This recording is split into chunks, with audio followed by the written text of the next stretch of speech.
It is a cold winter night down at the Pilot Field, where Hastings United are taking on Enfield Town in the Ryman Premier Division.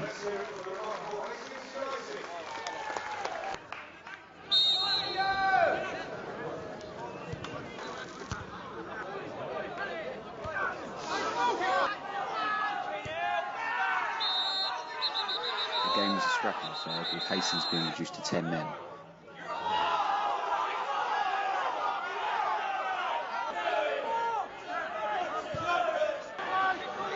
They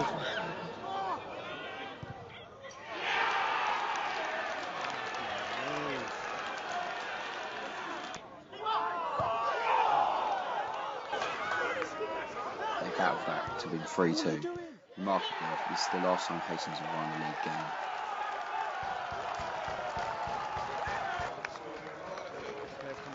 However, the team can be excused for the poor league form this season, as they have had much bigger things to focus on: the FA Cup. Originally attracted you to Hastings? Well, I've always been involved in football one way or the other. I used to play for a lot of years, and then when I was too old to play, I took the coaching exams and I did a bit of managing, and then this opportunity came along and thought, absolutely, go for it.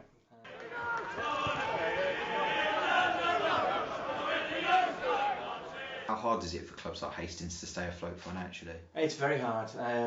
All non-league clubs, and of course, as we hear, often league clubs struggle financially, because the trouble with the sport is that everybody wants to do better, everybody wants to be higher. The 9 years I've been here, we haven't had any debts, and that's the main thing I'm proud of. Aside from the FA Cup, what's the overall target for Hastings this season? Is there anything other than the FA Cup? It almost feels like that. I'm not being funny, but it's actually dominated our lives for the last 3 months, really. Hastings United were enjoying first-round FA Cup action for the first time in a decade, but won't have taken much delight in the opening skirmishes at Bishop Stortford, as they went behind in just the 7th minute following Matt Johnson's opener for the home side. Last Saturday's draw with Margate gave United their first league point since late August, and the Conference North strugglers were hauled back into the tie thanks to player-manager Sean Ray's close-range strike. And just when the game looked to be heading to a replay, Bradley Goldberg's shot could only be parried by Bishop's keeper Luke Chambers, allowing the alert Zach Atwood to tap in with just 2 minutes remaining. Cue wild celebrations as Hastings progressed to the second round of the Cup for the first time in their history. You were 1-0 down at half-time against Bishop Stortford. What did the manager say at half-time to get the boys going? He didn't really have to say much. Sort of, we saw what they were about, and we know that they're beatable, and sort of if we had turned up second half and sort of played our game, we were confident and we could get a couple of goals. Your role as player manager, does it ever become difficult to split between the two? No, not really, because I've got good people around me. I've got 2 good coaches with me, and they keep my feet on the floor, and like I say, they're there to help me, and like I say, the players make it easy as well for me. So, what's it like having your manager playing alongside you on the pitch at the same time? Yeah, it's great. He's a big character for us, and he's a leader on and off the pitch. How did it feel to get such an important goal in that round? Yeah, it was a great feeling, really good feeling, and I was just made up for the boys as well, because we deserved it, and obviously it's even better for me just scoring the winner, but as a team it was fantastic. I know, it's different emotions really. Probably still hasn't sunk in yet. Probably sink in once we're out of the competition, but it was not just my achievement, it's the players and the coaches as well. So I follow them home and away, everywhere. So you go to all the away games as well? Pretty much so, unless it's somewhere really obscure on a Tuesday night when I'm still working. Well, yeah, I mean, I think teams like this, when they go away from home especially, they have just a core group of supporters that they rely on, you know. At home it's different, but away, you know. You're really looking forward to the Harrogate tie on Saturday? Oh, can't wait. Nothing I've been thinking about for the last 3 weeks other than Harrogate. You've got your biggest game, like, Ever? Historically ever, on Saturday. How do you fancy your chances? Yeah, cautiously optimistic. You know, it's the second round of the FA Cup. I mean, we barely could dream of being in the first round, let alone the second round. So you could say that anything is a bonus. But the reality is they're a team 1 division higher than us, and we've already won away twice at teams who are 1 division higher than us. So why not? Like I say, we're confident. Like I say, we do our research after tonight's game, and we know everything about Harrogate that we did about Bishop Stortford, but certainly confident. Well, Hastings have this habit, I think, especially with teams that are sort of a league above them, teams that are technically better than them. They have a habit of pulling off a surprise. You know, they did it at Bishop Stortford, you know, 1-0 down, but then just took control and gradually got themselves level and then took the lead at the end. And I expect probably the same thing will happen again. If you did get through the next round, who'd be your dream tie? Probably any of the Manchester clubs, City or United would be great. It's got to be Man United away, 70,000 people at Old Trafford. I mean, everybody said to me, you know, your dream tie would have to be away at Old Trafford because Manchester United fill Old Trafford no matter who's playing. So for the experience and the money it would generate the club, that would have to be the answer. I do quite like the sound of Manchester United versus Hastings United, and I'm sure everybody says the same thing, but you know, let's be honest.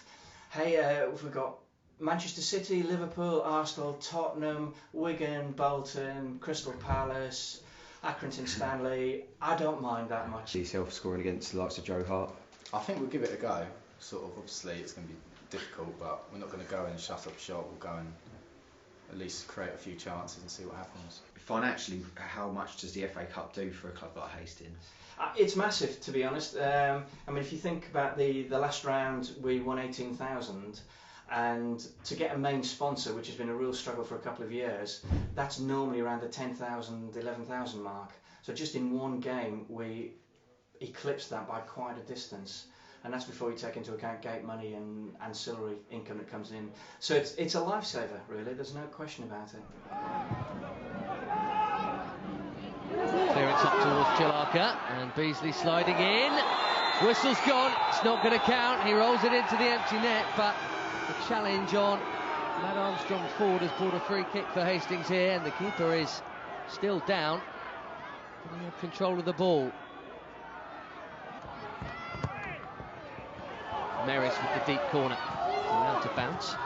Alan White hooking it back, it's in! Tom Platt, the teenager. Whitehead, decent ball into Goldberg, even better touch. On the shot wasn't bad either, off the post, Krellin equalises. Hastings are level right in front of their jubilant fans. It's Jamie Krellin. Brilliant though from Bradley Goldberg in the build-up. Right place, right time. 1-1. Goldberg again. Well, the clearance isn't a good one. This is Ellis, the substitute. Great chance! Zach Atwood's missed it. Merris. Almost done. Is there time for one more chance? There might be. Killick's up! And a little touch from Armstrong Ford. It was enough to keep it level. 1-1 draw at Harrogate meant the teams would have to do it all over again at the Pilot Field. The eagerly anticipated replay has caused a buzz around the town like no other. The fixture is a sellout with over 4,000 tickets sold. It is the largest ever crowd to visit the Pilot Field.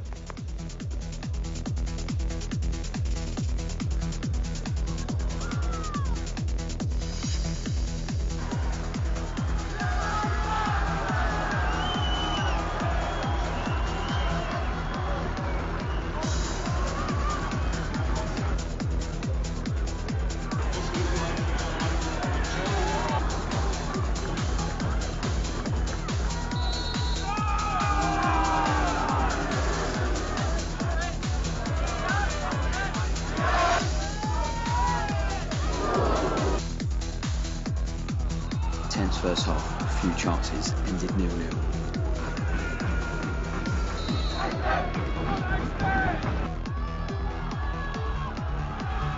Second half, Zach Atwood changed the game as he raced clear of two defenders to be brought down for a penalty.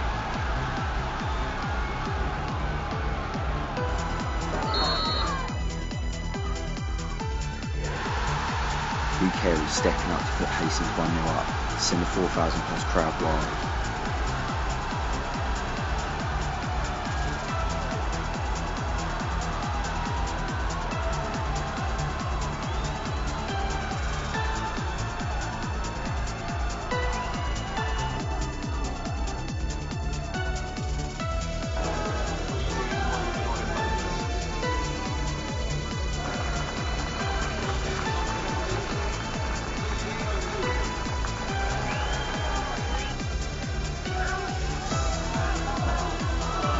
Hastings were destined for the third round until Harrogate dramatically equalised in the 90th minute. Great Hastings Hearts.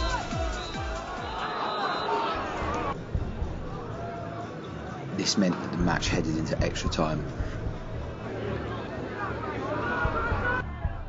It was a cagey affair that led to the match being decided by a penalty shootout. Hastings' dream of a third round tie against Middlesbrough would be decided from 12 yards.